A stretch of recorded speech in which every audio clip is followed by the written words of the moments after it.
দেখো কি সুন্দর লাগছে ভোরের আকাশ। আর নিচে দেখো টগর গাছে কত টগর ফুল ফুটেছে। সকালবেলায় হাঁটতে গিয়ে রোজই দেখি সবাই কিছু কিছু টগর ফুল তুলে নেয় অল্প অল্প করে।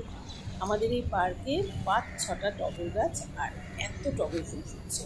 কামিনীও প্রচুর ফোটে, তো সবাই টগর নেয়। আমি আজ এত ফুল দেখে আর লোভ সামলাতে পারলাম না, ভাবলাম আমিও আজ কিছুটা ফুল তুলেই নিই। বৃহস্পতিবার আছে, ঘরে যদিও ফুল অনেক আনা হবে, আমার গাছের ফুলও আছে, তাও কিছুটা বেশ তুলে নিলাম অনেকটাই। এবার চলো বাড়ির পথে। রাস্তাটা বেশ কিছুটা ফাঁকা ফাঁকাই লাগছে, তবে আজ যেটা সবচেয়ে খারাপ হয়েছে এই এক শালিক, সকাল থেকে এক শালিক দেখছি।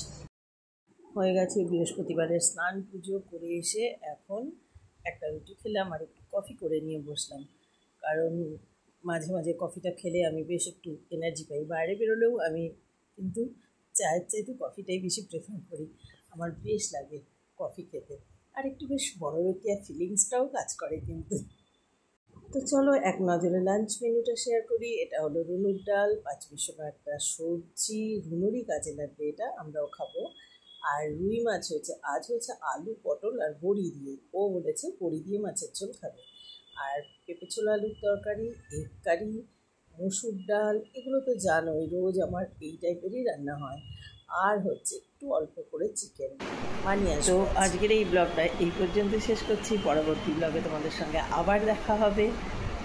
যারা নতুন তারা প্লিজ আমার চ্যানেলটাকে সাবস্ক্রাইব করো, ফলো করে দিও, আর লাইক কমেন্ট শেয়ার করে দিও। তো আজকের মতো বাই।